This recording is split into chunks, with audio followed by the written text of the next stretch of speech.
우리는 영생과 불사성에 대해서 공부를 하고 있습니다. 오늘은 마지막 공부로서 영생의 확신을 어떻게 가질 수 있는가, 이거에 대해서 공부를 하려고 합니다. 또 영생을 받고 난 후에 결과에 대해서 공부를 하려고 합니다. 우리 본문 말씀 로마서 6장 23절을 읽어보십시다. 다 같이.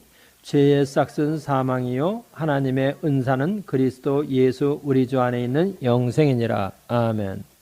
저는 얼마 전에 이런 말을 들은 적이 있습니다. 어느 목사님이 그 교회에서 오랫동안 봉사하신 나이가 지긋하신 권사님께 물었습니다. 권사님, 영생을 받으실 확신이 있으세요? 그러자 그 권사님은 목사님의 손을 덥석 붙잡으시면서 이렇게 답하시더랍니다. 사실 나는 그 확신이 없어요. 당황한 것은 목사님이었습니다. 아니, 이렇게 오랜 동안 교회에서 봉사도 하시고 모범이 되셨던 분이 그 확신도 없다니. 여러분, 이 권사님의 고백이 권사님 한 분만의 고백입니까? 오늘날 교회 안에는 이런 분이 무지무지하게 많습니다. 저는 교회에 오래 다니신 분이 영생을 받은 확신이 없다는 것에 대해서는 그렇게 큰 문제로 생각하진 않습니다. 왜 그러냐? 영생을 받았다는 확신을 가지고 있건 없건 간에 확실히 하나님의 자녀가 되어 있는 사람은 많기 때문에 그래요. 하나님의 자녀가 확실히 되어 있는 사람은 영생을 받았다는 확신을 자기가 가지고 있지 않아도 천국에 들어가는 겁니다. 그렇지만 누가 가르쳐주지 않았기 때문에 영생의 확신을 가지지 못한 사람은 오늘 공부를 통해 영생을 받았다는 것을 확신하시기 바랍니다. 우리는 어떻게 우리 안에 영생이 있음을 확신할 수 있겠어요? 영생이 어떻게 우리에게 들어오는가에 대해서 우리가 확실히 알면 대답은 간단해집니다. 그래서 우리가 공부할 것은 무엇이냐? 첫째로 성령은 영생을 가지고 계시다. 그 다음에 두 번째로 성령은 우리 안에 들어오셨다. 세 번째로 그러므로 우리는 성령 안에서 영생을 가졌다. 이것을 차례대로 공부하면 영생이 우리 안에 확실히 계시다는 것을 확신할 수 있게 돼요. 그러니까 오늘 이 공부를 하신 분들은 오늘부터 내 안에 영생이 확실히 있다 하는 이 확신을 가지고 신앙생활을 하시기 바랍니다.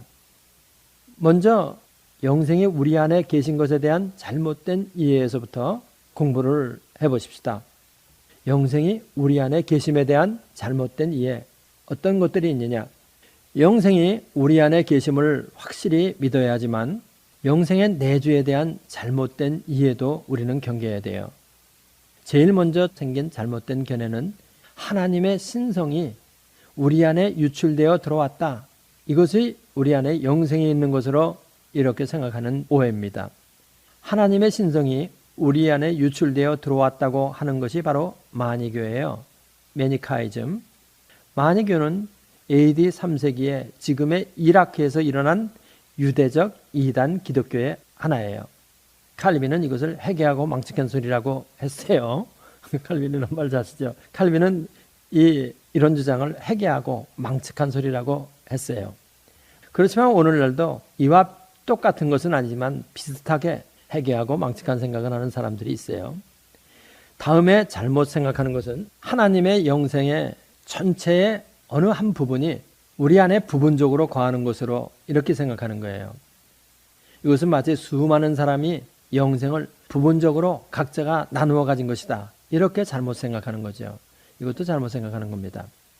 다음에 기독교인들이 또 잘못 생각하는 것은 어떤 것이냐면은 영생을 우리가 본래적으로 가지고 있는 육신적 생명 외에 제2의 다른 독자적인 생명을 가지고 있는 것으로 생각하는 거예요. 우리들 자신이 그런 생명을 가지고 있다. 이건 뭐가 틀렸다고 생각이 들어요? 영생은 우리가 가진 것이 아니에요. 성령이 가지고 우리 안에 들어온 것이에요. 그렇죠? 우리는 성령 안에서 영생을 가지고 있는 거예요. 영생을 우리들 자신들이 소유한 게 아니라는 거야. 그것은 성령이 가지고 우리 안에 들어오신 거예요. 우리는 성령 안에서 영생을 가지고 있는 것입니다. 다음에 신학계 안에 있는 영생에 대한 오류를 우리가 알아야 할 필요가 있어요. 예수님은 뭐라고 말씀하셨느냐? 요한복음 11장 25절 우리가 읽어보십시다. 예수께서 가라사대 나는 부활이요 생명이니 나를 믿는 자는 죽어도 살겠고. 예수님은 나는 부활이요 생명이다. 나는 생명이다. 이렇게 말씀하신 겁니다. 이 말씀은 무슨 뜻이냐면은 예수님 자신이 생명이라는 거죠. 예수님 자신이 바로 영생이라는 거예요. 예수님 자신이 영생이기 때문에 예수님과 영생을 따로 떼어서 생각할 수 없다는 겁니다. 같은 것이니까 나는 생명이다. 같은 거니까 띄어서 생각할 수 없다는 거야. 그렇죠? 나눠지지도 않는다는 거야. 그거는. 사도 요한은 뭐라고 얘기했냐. 한 구절 더 읽어보십시다. 요한일서 5장 20절. 또 아는 것은 하나님의 아들이 이르러 우리에게 지각을 주사 우리로 참된 자를 알게 하신 것과 또한 우리가 참된 자 곧 그의 아들 예수 그리스도 안에 있는 것이니 그는 참 하나님이요 영생이시라. 여기서 예수님을 뭐라 그래요? 영생이시라. 예수님을 영생이시라. 나는 영생이다. 이렇게 말하는 거예요. 예수님이 그렇게 말씀하시는 거예요. 예수님이 영생 그 자체다 하는 이런 뜻이에요. 그러니까 예수님하고 영생은 띄어서 생각할 수가 없다는 거야. 따로 존재하는 것도 아니라는 거예요. 영생은 예수님과 띄어서 생각할 수도 없고 띄어서 받을 수도 없고 신인신 중보자 예수님을 믿지 않고서는 받을 수 없다. 그렇기 때문에 영생을 행위를 통해서 약속되었다고 주장하면 그것은 오류가 있는 것이라는 거예요. 영생을 행위를 통해서 받을 수 있다. 예수님과 띄어서서 영생만 받을 수 있다. 행위를 통해서 영생만을 받을 수 있다. 이렇게 생각하는 것은 오류라는 겁니다. 영생은 창세전부터 선택에 의해 믿음으로 받도록 되어 있었던 거예요. 예수님은 영생 그 자체이기 때문에 띄어지지 않는 거야. 오지도 않는 거야. 그거는 같은 건데 바로 예수님 안에만 있고 예수님이기 때문에 그렇다는 거야. 예수님이기 때문에 그렇다는 거야. 영생은. 그런데 그거를 예수님하고 띄어내가지고 영생만 받을 수 있다 이렇게 생각하는 건 이건 오류라는 거지. 그래서 이제 우리가 영생에 대한 잘못된 이해, 이거에 대해서는 이제 이 정도로 공부를 하고 영생이 우리 안에 계신 것을 우리가 어떻게 확신할 수 있느냐, 그것을 공부하는 데 있어서 성령은 영생을 가지고 계신 분이다. 그런데 그 성령님이 우리 안에 들어오셨다. 그러므로 우리는 성령 안에서 영생을 가지고 있다. 요거를 공부를 해보자는 거예요. 3단 논법에 의해서 전개가 되는 거죠. 성령님이 영생을 가지고 계신 이유는 뭐예요? 뭐라고 생각해요? 간단하게 얘기해봐요. 성령님은 예수님의 영이기 때문에 그렇다. 이렇게 얘기를 해야 돼요. 예? 성령님이 영생을 가지고 계신 이유는 성령님은 예수의 영이기 때문에 그렇다는 거야. 예수님은 육신으로 오신 보혜사이고 성령님은 예수님이 영으로 오신 보혜사예요. 예수님이 영생을 가지고 계시기 때문에 그의 영인 성령님은 영생을 가졌다. 이렇게 당연히 그냥 나가는 거야. 성령님이 영생을 가지고 계시다는 것을 알기 위해서 먼저 예수님이 영생을 가지고 계시다는 그 사실부터 공부를 해보자는 겁니다. 그래서 제일 먼저 우리가 공부할 것은 무엇이냐? 하나님께서는 당신의 영원한 생명을 아들이신 예수님께 주었다. 그래서 예수님 안에는 영생이 있다. 여기서부터 시작하는 거예요. 요한복음 5장 26절 읽어보십시다.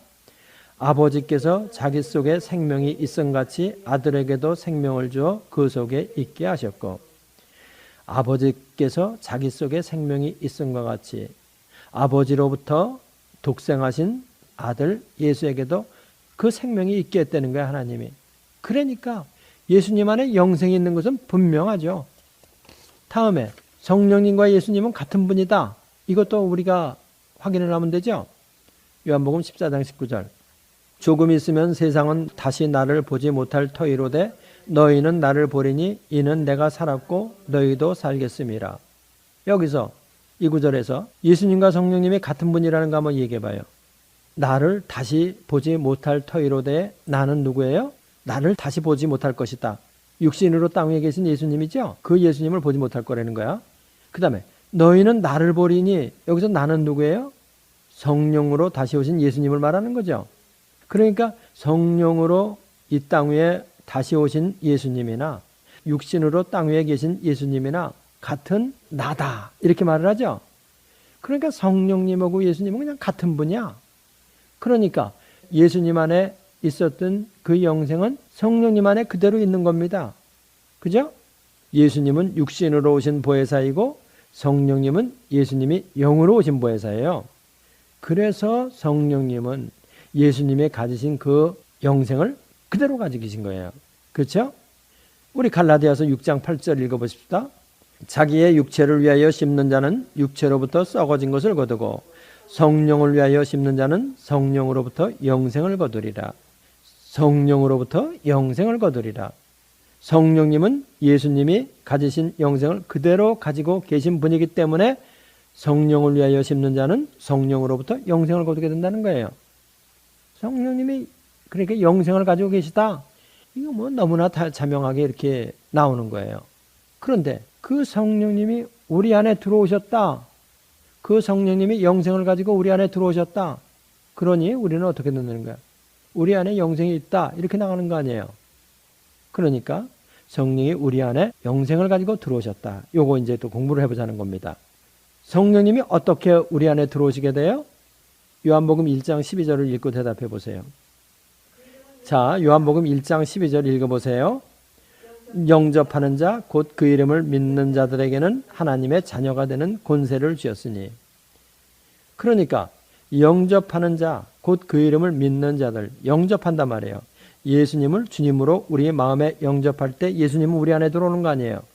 그런데 예수님을 영접하는 거나 성령님을 영접하는 거나 같은 분이기 때문에 성령님이 우리 마음에 들어온다는 거 아닙니까? 그죠? 그런데 그 성령님이 들어오실 때 성령님 안에 있는 영생을 가지고 들어온다는 거죠.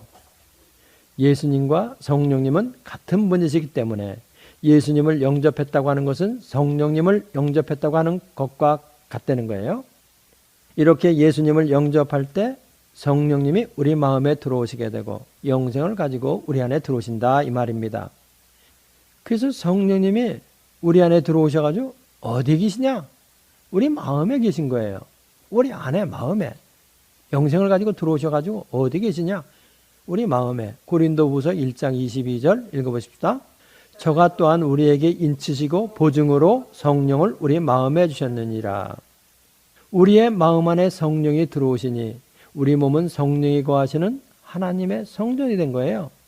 고린도전서 3장 16절 너희가 하나님의 성전인 것과 하나님의 성령이 너희 안에 거하시는 것을 알지 못하느뇨.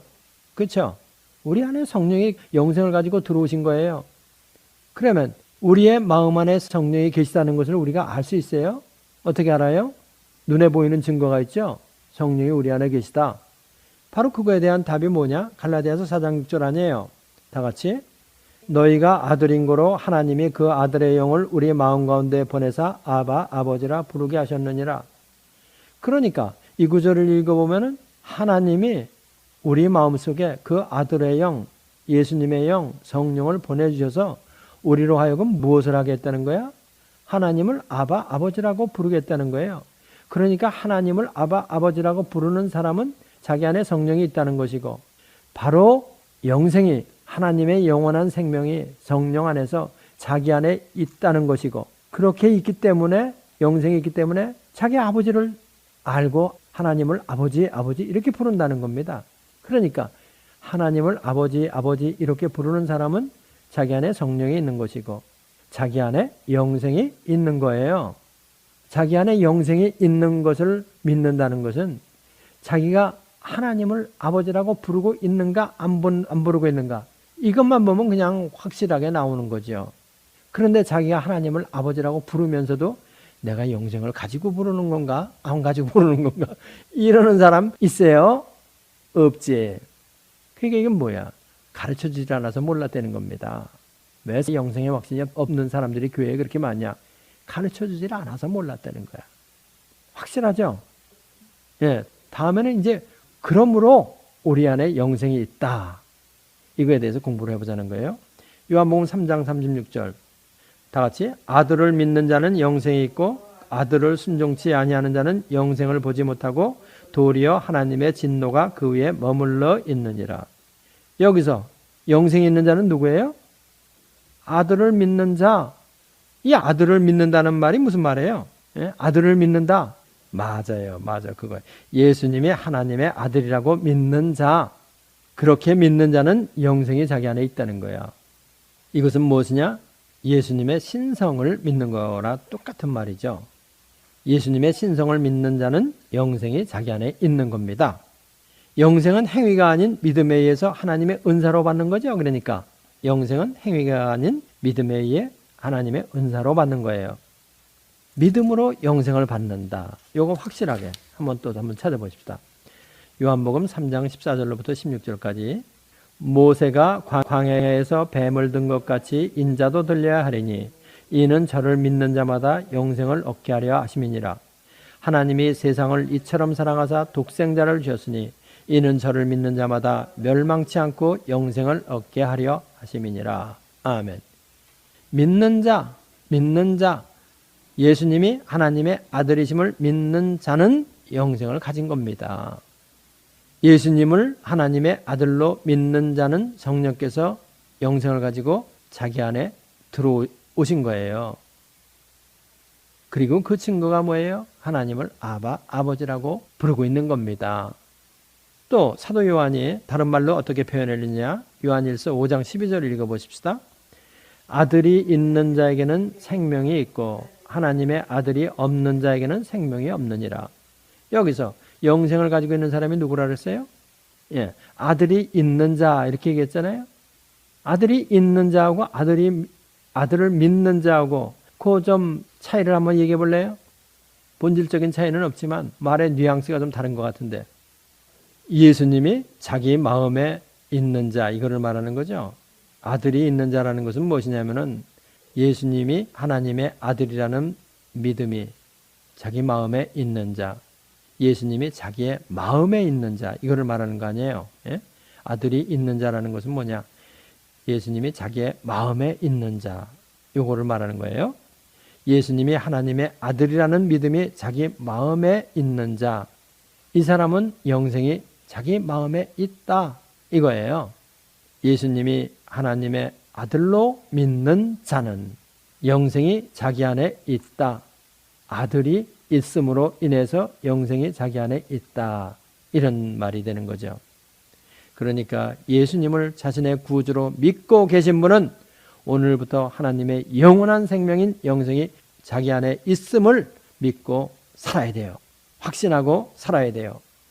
예수님을 신인이신 중보자로 믿고 계신 분은 오늘부터 하나님의 영원한 생명인 영생이 자기 안에 있음을 확신하고 살아야 되는 겁니다. 그래서 예수님의 신성을 믿는 자는 성령 안에서 영생을 가지고 있다. 다음, 영생이 들어오시고 난 다음에 그 결과가 무엇이냐? 그리스도 안에 있는 하나님의 영원한 생명인 영생을 가진 사람은 하나님의 아들이 됩니다. 하나님의 아들이 된 사람은 영원히 하나님의 것이 되는 거예요. 그렇기 때문에 성령이 자기 안에 없으면 그 사람은 그리스도의 사람이 아니에요. 영생이 자기 안에 없으면 그 사람은 그리스도의 사람이 아니라는 거예요. 로마서 8장 9절 읽어보십시다. 만일 너희 속에 하나님의 영이 거하시면 너희가 육신에 있지 아니하고 영에 있나니 누구든지 그리스도의 영이 없으면 그리스도의 사람이 아니라. 그리스도의 영이 없으면 그리스도가 주는 영생이 자기 안에 없는 사람은 하나님의 것이 아니라는 거예요. 그리스도의 사람이 아니라는 겁니다. 성령님은 영생을 가지고 우리 마음에 들어오셔서 우리를 하나님의 것으로 하나님의 소유로 확정시켜 주는 거예요. 영생이 우리 안에 들어오셔서 하나님의 소유로 우리를 확정시켜 준다. 하나님의 것이 되었다. 고린도후서 1장 22절 읽어보세요. 저가 또한 우리에게 인치시고 보증으로 성령을 우리 마음에 주셨느니라. 여기서 성령을 가진 사람은 하나님의 것으로, 영생을 가진 사람은 하나님의 소유로 확정되었다. 그거를 지시하는 말이 뭐예요? 에? 맞아요. 우리에게 인치시고 보증으로 성령을 우리 마음에 주셨다. 이거예요. 인쳤다. 도장을 콱 찍었다는 겁니다. 인쳤다. 도장을 찍어줬다. 그리고 그것이 보증이 된다는 거야. 우리 안에 영생이 있는 것, 인친 거란 말입니다. 그게 바로.